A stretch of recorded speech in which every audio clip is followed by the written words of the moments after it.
আলী রাদিয়াল্লাহু তাআলা আনহু এত গরিব মানুষ ক্রিটিসাইজ করার উদ্দেশ্যে দিয়েছিল। আলী রাদিয়াল্লাহু তাআলা আনহু এত গরিব মানুষ ছিলেন, কয়েকদিন হয়ে যায় আলী রাদিয়াল্লাহু তাআলা আনহুর ঘরের চুলায় আগুন জ্বলে না, কয়েকদিনও চলে যায়। একদিন সকালবেলা ঠান্ডার মৌসুম, ফজরের নামাজের পর রাস্তা দিয়ে হাঁটতেছেন, পেটের খিদার যন্ত্রণায় ঘুম আসে না। মুসলমান দেখবেন রমজান মাসে জোহরের নামাজ পড়িয়া যখন মানুষ মসজিদে উলট পালট গৌড় আরম্ভ করে, ঘুম আর আসে না। কারণ কি? পেটে খিদা, পেটে বুক আছে।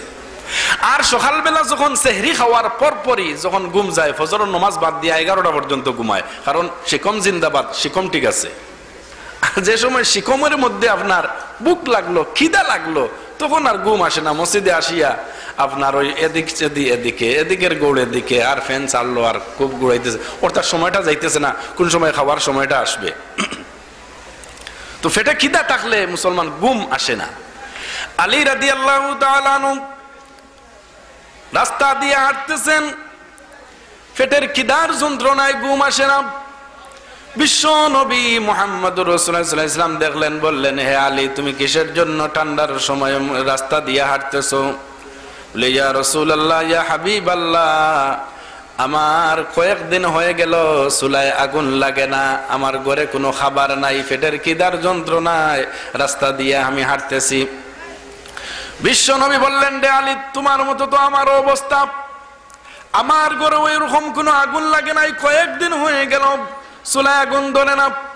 পেটের খিদার যন্ত্রণায় এমন ক্ষুধা লাগলো যে ক্ষুধার যন্ত্রণা সইতে না পেরে আমিও রাস্তায় বের হয়ে গেলাম। রে আলী, যদিও তোমার ঘরে কিছু নাই, আমার ঘরে কিছু নাই, কিন্তু আমার আল্লাহর ভান্ডারে কোনো কিছুর অভাব নাই।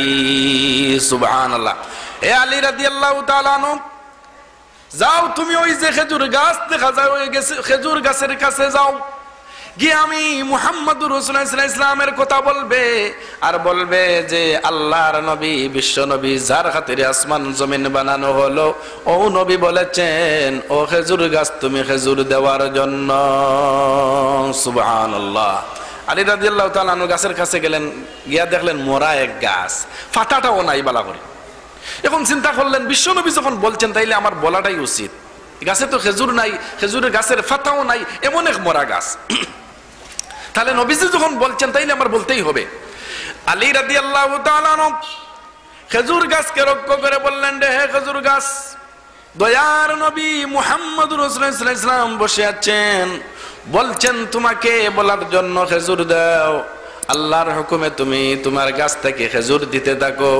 ও মুসলমান, আলী রাদিয়াল্লাহু তাআলা আনহু বলেন, আমি যখন নবীজির কথাটা খেজুর গাছকে বললাম, বলতে দেরি হলো, তাজা তাজা খেজুর পড়তে গাছ থেকে দেরি হইল না। সুবহানাল্লাহ। পেট ভরিয়া খেজুর খাইছেন, কুসের মধ্যে আরো নিছেন, নবীজিকে নিয়ে আসছেন। ও মুসলমান, এই হলো আলী রাদিয়াল্লাহু তাআলা আনহুর অবস্থা। আবু জেহেল ক্রিটিসাইজ করার জন্য, ওই ফকির লোকটাকে পাঠাইল।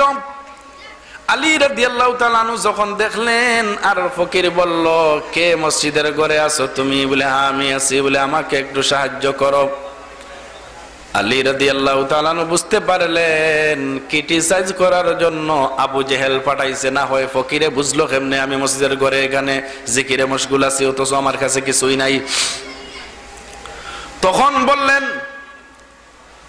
বললেন, রে হে ফকির ভাই, দাঁড়াও, তোমাকে আমি ফেরত দিব না, তোমার হাতের মুষ্টিটা বের করো, আমি তোমার হাতের মুষ্টির মধ্যে একটা ফু দিব, ওই ফু দেওয়ার সাথে সাথে তোমার মুষ্টিটা তুমি বন্ধ করবে, আর যে তোমারে ফাটাইছে আবু জেহেলের সামনে গিয়া তোমার মুষ্টিটা খুলিয়া বলবে যে তুমি যার কাছে আমাকে ফাটাইছিলে উনি আমাকে কি দিয়ে দিছেন দেখেন। হোকা সুবহানাল্লাহ। আলী রাদিয়াল্লাহু তাআলা আনহু আল্লাহর নবী, বিশ্ব নবী মুহাম্মদুর রাসূলুল্লাহ সাল্লাল্লাহু আলাইহি ওয়াসাল্লামের উপর দুরূদ পাঠ করলেন। দুরূদের কি বরকত দেখেন। দুরূদ পাঠ করলেন, আল্লাহুম্মা সাল্লি আলা মুহাম্মাদিন ওয়া আলা আলি মুহাম্মাদ কামা সাল্লাইতা আলা ইব্রাহিম ওয়া আলা আলি ইব্রাহিম ইন্নাকা হামিদুম মাজিদ। اللهم بارك على محمد وعلى آل محمد পড়েন সবাই كما باركت على إبراهيم وعلى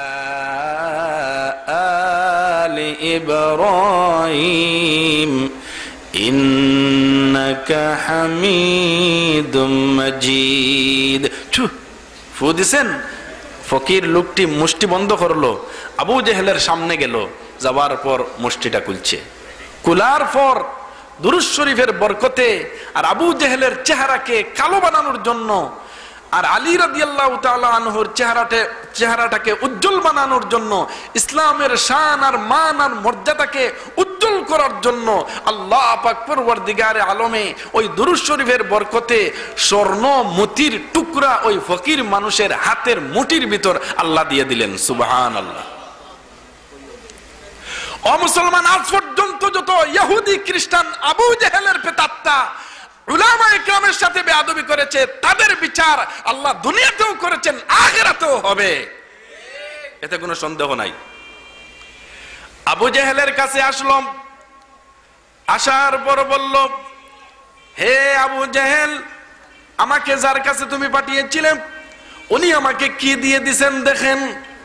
হাতের মুষ্টি খোলার পর দেখা গেল হাতের মুষ্টির ভিতর আল্লাহু আকবার পরওয়ারদিগারে আলমে স্বর্ণ মতির টুকরা জন্ম দিয়া দিছে।